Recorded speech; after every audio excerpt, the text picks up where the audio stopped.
नमस्कार, nannies Goan किचनमध्ये तुमचं खूप खूप स्वागत।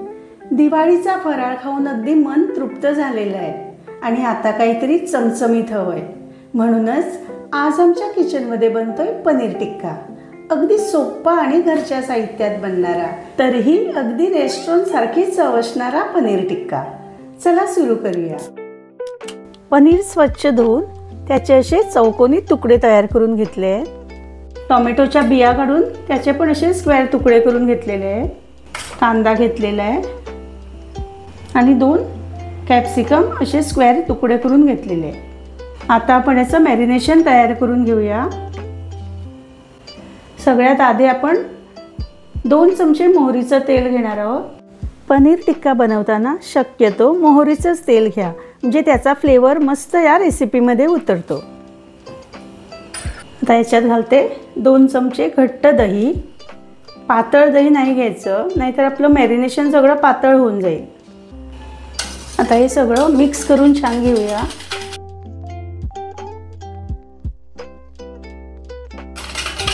आता याच्यात ॲड करते सगळे ड्राय मसाले। 1 चमचा जिरा पावडर, छोटा चमचा मिरी पावडर, 1 मोठा चमचा आमचूर पावडर, 2 मोठे चमचे काश्मीरी मिरची पावडर। मिक्स करून घेऊया। 1 छोटा चमचा गरम मसाला घालते, 1 टेबलस्पून चाट मसाला घालते, 1 चमचा आलं लसूण पेस्ट, 2 चमचे भाजलेलं बेसन घालते,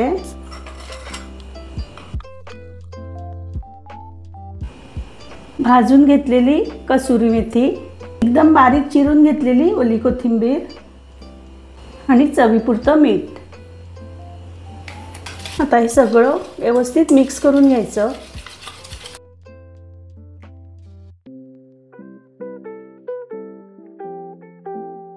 सगळ्यात शेवटी एका लिंबाचा रस इथे ॲड करते।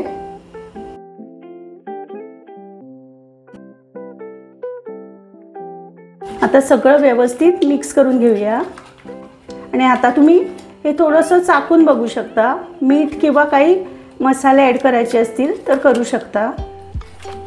आता हे पनीर क्यूब सगळे मीठ लावून ठेवले होते मी, ते सगळे ह्याच्यात ॲड करते।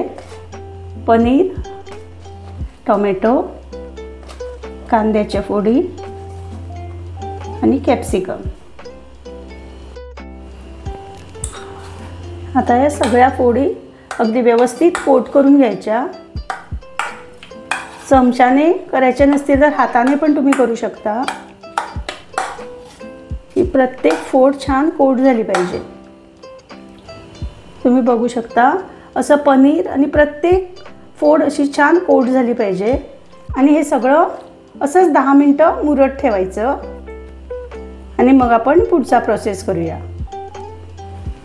आता हे 10 ते 15 मिनिटं सगळं छान मॅरिनेट झालेलं आहे। या स्टिकला आपण एक एक हे लावून घेऊया।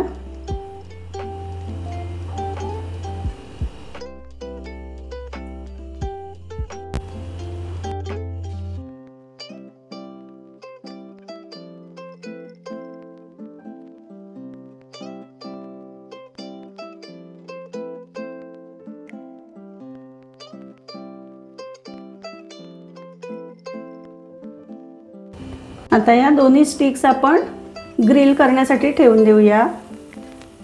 मीडियम गॅसवर एक 10 मिनिटं आपण हे चारही बाजूला आलटून पालटून भाजून घेणार आहोत। तुमच्याकडे जर अशा स्टिक्स नसतील तर तुम्ही सरळ तव्यावर पण थोडंसं तेल घालून भाजून घेऊ शकता। याला वरून थोडंसं तेल किंवा बटर असं लावून घ्यायचं।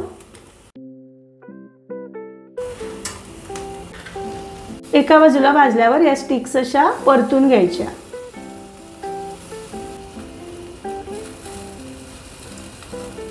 मीडियम टू लो फ्लेमवर या अशा भाजून घ्यायच्या। फ्लेम हाय ठेवली तर बाहेरचं कवर फक्त करपून जाईल आणि आतमध्ये आपलं पनीर शिजणारच नाही। त्यामुळे लो फ्लेमवरच हे अगदी परतून घेत छान फ्राय करून घ्यायचं। ज्यांच्याकडे स्टिक्स नाहीत त्यांनी सरळ तव्यावर फ्राय केलं तरी चालेल.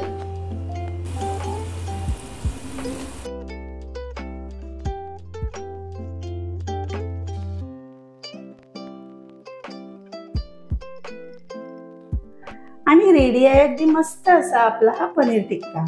आता जेव्हा जेव्हा तुम्हाला मन करेल तेव्हा हॉटेलमधील ही एक्सपेन्सिव्ह डिश अगदी अर्ध्या किमतीत घरी बनवा. तीही आर्टिफिशियल कलर आणि अजिनोमोटो न वापरता अगदी हेल्दी व्हर्जन. नक्की ट्राय करा आणि न विसरता या रेसिपीला लाईक आणि शेअर करा. परत भेटू लवकरच. तोपर्यंत स्वस्त रहा, मस्त रहा.